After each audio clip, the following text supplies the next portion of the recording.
Sir మన మంచు విష్ణు గారు ఎంతో ప్రెస్టీజియస్గా తీసుకొని వస్తున్న ప్రాజెక్టు కన్నప్ప సార్. ఆ సినిమా ఈ నెల 25కి రిలీజ్ కావాల్సి ఉండగా ఇప్పుడు పోస్ట్పోన్ చేశామని చెప్పేసి వాళ్ళు అనౌన్స్ చేశారు. అంటే కొంత వర్క్ పెండింగ్లో ఉంది, అది రావడానికి టైం పట్టుద్దని చెప్పేసి చెప్తున్నారు. అయితే దీనిపైన కూడా ఇప్పుడు అంటే సోషల్ మీడియాలో రకరకాల చర్చలు జరుగుతున్నాయి. అంతకుముందు ఒక స్పెక్యులేషన్ స్టోరీ వచ్చింది, మంచు మనోజ్ గారు కూడా తన సినిమాని అదే రోజు రిలీజ్ చేయబోతున్నారని చెప్పేసి వార్తలు వచ్చాయి కదా, దాన్ని బేస్ చేసుకుని ఇప్పుడు తమ్ముడు వస్తున్నారు కదా, ఎందుకులే అనవసరమైన వివాదాలు అని చెప్పేసి మంచు విష్ణు గారు ఆ సినిమాని పోన్ చేశారని చెప్పేసి కూడా కామెంట్స్ వినిపిస్తున్నాయి. ఏదేమైనా సరే ఈ మధ్యకాలంలో వస్తున్న పానినియన్ సినిమాలు అన్నీ కూడా వాళ్ళు అనౌన్స్ చేసిన డేట్ రోజు అయితే రావట్లేదు సార్, పక్కగా పోస్ట్పోన్ అవ్వడం, మళ్ళీ ఎక్కడ రిలీజ్ డేట్ పెట్టడం, ఇవన్నీ కూడా చూస్తున్నాం. మరి ఇప్పుడు విష్ణు గారు తన సినిమాని పోస్ట్పోన్ చేయగలిగిన కారణాలు ఏంటి సార్? అంటే ఆయనే చెప్పుకున్నాడు కదండి, విఎఫ్ఎక్స్కి సంబంధించిన వర్క్ ఇంకా కంప్లీట్ కాలేదు, కాకపోవడం వలన మేము డిలే అవుతుంది, ఇది ఎన్ని వారాలు పడుతుందో అర్థం కావట్లేదు కాబట్టి డేట్ నెమ్మదిగా అనౌన్స్ చేస్తాం, ప్రాజెక్ట్ ఇన్ ప్రోగ్రెస్ కాబట్టి అనవసరమైన స్పెక్యులేషన్స్లోకి వెళ్ళొద్దు, సినిమా గ్యారంటీగా ఉంటుంది, మేము థియేటర్లలోకి వచ్చి శివభక్తులను అలరిస్తాం అని చెప్పాడు ఆయన. దాంతోపాటు క్షమాపణ వేడుకున్నాడు. ముందుగా నేను ఇలా నిర్ణయం తీసుకోవడం తప్పే కావచ్చు, నన్ను మన్నించండి, భవిష్యత్తులో ఇలాంటివి జరగకుండా చూసుకుంటాను అని చెప్పాడు. ఈ విఎఫ్ఎక్స్లు లేట్ అవటం వల్ల పాన్ ఇండియా ప్రాజెక్టులన్నీ డిలే అవుతున్నాయి అనేది అందరికీ తెలుసు. అంటే మార్కెట్ని అట్రాక్ట్ చేయటానికి, అంటే కొత్త మార్కెట్లకు విస్తరించడానికి టెక్నికల్గా సినిమా సౌండ్గా ఉండాలి కాబట్టి కొన్ని సాంకేతిక హంగులు అనివార్యంగా అవసరం పడుతున్నాయి. ఈ అనివార్యంగా అవసరం పడినటువంటి సందర్భంలో ఈ డిలే జరుగుతోంది అనేది ఎస్టాబ్లిష్ అవుతున్నటువంటి ఫ్యాక్ట్. ఓకే, చాలా సినిమాలకు సంబంధించి ఇదే నడుస్తోంది. అంత మాత్రం చేత పాన్ ఇండియా సినిమాలకే ఇది ప్రాబ్లమా అంటే కావచ్చు, కాకపోవచ్చు, కానీ పని ఎక్కువ అక్కడే ఉంటుంది. సినిమాకి సంబంధించిన పోస్ట్ ప్రొడక్షన్ వర్క్ ఎక్కువ జరిగేది ఆ సినిమాలకే. కలర్ కరెక్షన్ దగ్గర నుంచి మొదలు పెడితే 100 పనులు ఉంటాయి. ఈ 100 పనులు చాలా క్రియేటివ్గా జరగాలి, ఎందుకంటే వీళ్ళు ఒక వైడర్ మార్కెట్ని టచ్ చేయబోతున్నారు కాబట్టి ఆ మార్కెట్లో ఈ సినిమాకి బ్యాడ్ ఒపీనియన్ రాకూడదు. ఎక్కడ బ్యాడ్ ఒపీనియన్ వచ్చినా అది స్ప్రెడ్ అయిపోతుంది. ఈ స్ప్రెడ్ అవ్వడానికి అవకాశం కల్పించకుండా పకడ్బందీగా వెళ్ళాలి. అందుకని ఈ జాగ్రత్తలు తీసుకోవడంలో భాగంగా ఆచితూచి అడుగులు వేస్తున్నారు. మేబీ అందుకోసమే ఆయన వాయిదా వేసి ఉండొచ్చు కూడా. కానీ సినిమా ఆల్రెడీ చూసాం, బాగానే ఉంది అని ఆ సినిమాకి పనిచేసిన 2-3 ఆల్రెడీ ఇంటర్వ్యూలు ఇచ్చేశారు. అంటే కంక్లూడ్ అయిపోయి ఫస్ట్ పార్ట్ మీ దగ్గర ఉందేమో అని అనుకుంటోంది ప్రపంచం వాళ్ళ మాటల నుంచి. లేదు ఇప్పటికీ ఫస్ట్ కాపీ తయారు కాలేదని ఆయన చెప్తున్నాడు. మరి ఆ రోజుల్లో ఫస్ట్ కాపీ అనేవాళ్ళు, ఇప్పుడు హార్డ్ డిస్క్ ఫస్ట్ కాపీ అంటే అదే. దాన్ని నేరుగా క్యూబ్లో పంప్ చేస్తారు, అక్కడి నుంచి థియేటర్లోకి వస్తుంది అది. కాబట్టి ఈ ప్రకారం వాళ్ళు చెప్పింది తప్ప, లేకపోతే వాళ్ళు డబుల్ పాజిటివ్ చూసారా?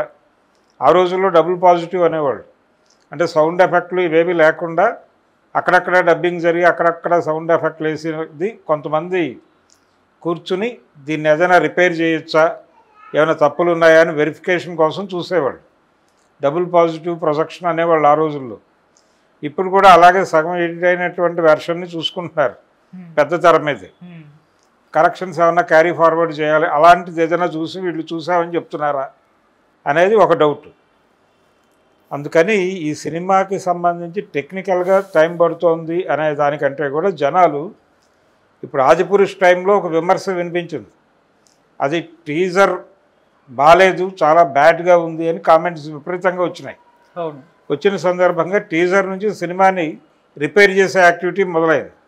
దానికోసమే 100 కోట్లు ఖర్చు పెట్టానని ఓం రావుత్ చెప్పాడు. మరి ఇప్పుడు ఈ సినిమాకి సంబంధించిన, కన్నప్పకి సంబంధించిన రకరకాల చర్చలు జరుగుతున్నాయి, సోషల్ మీడియాలో జరుగుతున్నాయి, ఇతరత్ర కూడా జనాలు మాట్లాడుతున్నారు. కాబట్టి వీటన్నిటినీ పరిగణనలో తీసుకుని సినిమాలో ఏమైనా కరెక్షన్స్ చేస్తున్నారా, అందుకని టైం తీసుకుంటున్నారా అనేది కూడా ఒక డౌట్. ఓకే, ఇది కరెక్షన్ కోసం వాంటెడ్గా తీసుకున్న బ్రేకేనా అనేది ఒక బలమైన సందేహం అయితే ఉంది ప్రపంచంలో. ఈ సినిమా ప్రివ్యూలు పడిన తర్వాత దీన్ని కొంచెం బజ్ క్రియేట్ చేయడానికి ఇచ్చినటువంటి రకరకాల ఇంటర్వ్యూలు, రకరకాల కంటెంట్ డ్రైవ్లు, వీటన్నిటినీ చూస్తే చాలామందికి ఈ సినిమాకి సంబంధించిన బ్యాక్గ్రౌండ్ ఏం జరుగుతుందో ఎంతో కొంత అవగాహన అయితే కలుగుతోంది. ఈ అవగాహన ప్రపంచానికి కలిగితే సినిమా ఏమైపోతుంది అనేది అనుమానం. ఓకే. అందుకని దాన్ని కాపాడుకోవాలి. జరిగిన అంటే తమ ఇతర ఇబ్బందులను కూడా ప్రజలకు చెప్పుకోవాలి. చెప్పుకోవడం కోసం ఆయన కష్టమేదో ఆయన పడుతున్నాడు. సినిమా మెచ్యూర్డ్గా ఉంటుంది, ప్రాపర్గా ఉంటుంది. మేము చాలా బిగ్ స్కేల్లో పెడుతున్నాం. ఇందులో నల్లమల్లో జరిగేటువంటి ట్రైబల్ వార్స్ కూడా చూపిస్తున్నాం. అది కూడా కొత్త లెవెల్లో చూపించబోతున్నాం అని చెప్తున్నారు. ఇవన్నీ థియేటర్ దగ్గర వర్కౌట్ అయితే ఓకే. తేడా జరిగితే ఏమిటి పరిస్థితి అనేది డౌట్. ఈ డౌట్ చాలామందికి ఉంది ఇండస్ట్రీలో. అందుకని ఇప్పుడు ఈ సినిమాని కొంచెం హుక్ చేసి జాగ్రత్తగా డిజైన్ చేద్దాం అనుకుంటున్నాడు. మనోజ్ సినిమాకి ఈ కష్టాలు లేవు. మనోజ్ది జనరల్ సోషల్ సినిమా కాబట్టి తను ముందుకు దూకుతున్నాడు. ఒకవేళ కంటెంట్ బాగుంటే ఆ సినిమాకి వెళ్ళిపోవచ్చు జనాలు. ఓకే.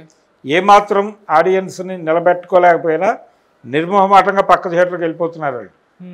అందుకని ఆడియన్స్ మెచ్చే సినిమా తీయాలి, కాన్ఫిడెంట్గా తీయాలి. ఎందుకు వచ్చిందో ఈ బ్రేక్ వచ్చింది. ఈ బ్రేక్లో ఈ సినిమా గురించి వ్యక్తమైనటువంటి రకరకాల అభిప్రాయాలని పరిగణనలోకి తీసుకుని ఏమైనా కరెక్షన్స్ చేసుకుంటూ వెళ్తే బెటర్ కంటెంట్ ఆడియన్స్కి ఇచ్చిన వాళ్ళు అవుతారు కనీసం. ఓకే సార్, విఎఫ్ఎక్స్ విషయంలో మొదట ఆదిపురుష్కు టీజర్ రిలీజ్ అవ్వగానే నెగిటివ్ కామెంట్స్ వచ్చేసి ఒక ముద్ర అలా పడిపోయింది. అది త్రూఅవుట్ సినిమా రిలీజ్ అయ్యేంత వరకు ఆ ముద్ర అలానే ఉంది. రిలీజ్ అయ్యి కూడా సాటిస్ఫై ఎవరు కూడా అవ్వలేదు. ఆ తర్వాత విశ్వంబర టీజర్ కూడా సేమ్ అదే రెస్పాన్స్ వచ్చింది సార్. అది కూడా ఏదో డిజ్నీ లాగా ఉంది అన్న కామెంట్స్ వినిపించాయి. ఇప్పుడు దానికి కూడా వాళ్ళు పోస్ట్పోన్ చేసుకొని ఆ వర్క్లో పడ్డారు. ఇప్పుడు ఆ కన్నప్ప విషయంలో కూడా అదే జరుగుతుంది. అంటే ఒక ముద్ర నెగిటివ్ కామెంట్స్ విఎఫ్ఎక్స్ మీద పడినప్పుడు అది త్రూఅవుట్ మూవీ దాకా ఉంటుందంటగా. ఉంది కదా, ఆల్రెడీ చూసాంగా, మీరే చెప్పారుగా ఉదాహరణలు. అందుకని విఎఫ్ఎక్స్ ప్రాపర్గా జనాలు ఒక వెర్షన్ చూడటానికి అలవాటు పడ్డప్పుడు దాన్ని మించి ఉంటే నెక్స్ట్ పిక్చర్లో ఎంజాయ్ చేస్తారు. ఓకే. RRR మీద కూడా విమర్శ వచ్చింది. బాహుబలి రేంజ్లో విఎఫ్ఎక్స్ జరగలేదు ఈ సినిమాకి, ఎక్కడో తొందరపాటు జరిగింది, లేదు ఇంకేదైనా కారణం ఉందా అనే సందేహం చాలామంది వ్యక్తం చేశారు. చాలా సన్నివేశాల్లో ముఖ్యంగా ఎన్టీఆర్ పులులు సింహాలతో దూకే షాటు ఇలాంటివి కొంచెం ఇబ్బందికరంగా అనిపించినాయి ఆ షూట్ చేసిన పద్ధతి. అలాంటి ఇబ్బంది రాజమౌళి సినిమాలో రానివ్వడు, కానీ ఆ సినిమాలో దొర్లింది. కానీ దాన్ని ప్రపంచం పట్టించుకోలేదు, అది పెద్ద హిట్ అయింది, అది వేరే గొడవ. కాబట్టి ఇలాంటి విఎఫ్ఎక్స్ గోళలు ఉంటాయి. వాటిని జాగ్రత్తగా చేసుకుంటూ ఇన్ టైంలో అయ్యేలాగా చూసుకుంటూ, లేదు దాన్ని బట్టి ఒక మాట ఏదో చెప్తూ చేసుకోవాలి. ఇది మార్కెట్ వెతుకులాటలో భాగంగా పెరిగినటువంటి కష్టం. ఈ కష్టం తీర్చడానికి వాళ్ళు చాలా కష్టపడుతున్నారు. అంటే చాలామంది ఓల్డేజ్ ఆర్టిస్ట్ ఉంటే వాళ్ళ కనుబొమ్మల దగ్గర నుంచి దిద్దుతున్నారు డిజిటల్ ఇంటర్మీడియట్స్లో. ఇంత కసరత్తు, ఇంత కష్టం షూట్ అయిపోయిన తర్వాత ఎడిట్ టేబుల్ దగ్గర మరొక టేబుల్ మీద ఇదంతా జరుగుతోంది. అందుకని సినిమా తీయటం అనేది టెక్నికల్గా ఒక అడ్వాన్స్మెంట్ వచ్చింది, డిజిటల్ కెమెరాలు వచ్చినాయి, ఎవరైనా సినిమా తీయొచ్చు అన్నారు. కానీ ఈ అంశాలు చూస్తే అది జటిలంగానే ఉంది ఇప్పటికీ. ఓకే. యూనియన్ గొడవలు ఇవన్నీ ఇన్వాల్వ్ అయిపోతాయి. అందుకని కొంచెం పద్ధతిగా వెళ్ళాలి అనుకునే ఉద్దేశంతో ఆయన ప్రయత్నం ఆయన చేస్తున్నాడు. పాజిటివ్గానే తీసుకుందాం. ఓకే. పాజిటివ్గానే తీసుకుని ఏదో తిప్పలు పడుతున్నాడు. మనోజ్ సినిమాతో ఇదేదో ఇబ్బంది పడుతుంది అని అనుకోవడానికి లేదు, అది వేరే జానర్ సినిమా. ఓకే. దానికి ఆ ఇబ్బంది లేదు. ఒకవేళ రిలీజ్ చేసుకుంటే చేసుకోవచ్చు. ఇప్పటికైనా ఆయనకి మించిపోయింది లేదు. మా అన్న సినిమా మీదే నేను పోటీ వేస్తాను, మా అన్నతోనే నాకు పోటీ అంటే, మా అన్న సినిమా విడుదలయ్యే వరకు దీన్ని కూడా దానిలో వేస్తున్నాను నేలమాళిగలు అని చెప్పచ్చు. చిరంజీవి గారు ఆ మధ్య ఇండస్ట్రీ తరఫున ఆయనకి లెజెండ్ అనేటువంటి సత్కారం చేసినప్పుడు అలాగే పడేశారు. మోహన్ బాబు దగ్గర నుంచి విమర్శలు వచ్చిన సందర్భంగా అలా పడేసి నన్ను లెజెండ్గా ప్రపంచం గుర్తించినప్పుడు అప్పుడు దీన్ని తీసుకుంటాను, అప్పటి వరకు ఇక్కడే ఉంటుందని వెళ్ళిపోయాడు. కాబట్టి ఇలా ప్రతి ఒక్కరికి ఈ ప్రాబ్లం ఉంది, ఈ గుర్తింపు సమస్యలు ఉన్నాయి. కాబట్టి ఆయన కష్టం ఏదో ఆయన పడుతున్నాడు. ఇలా లేకపోతే కుదరని పరిస్థితి ఉంది. ఈ కుదరని పరిస్థితి కోసం కసరత్తు చేస్తున్నారు. దీన్ని పాజిటివ్గానే అర్థం చేసుకోవాలి. Thank you so much. Thank you.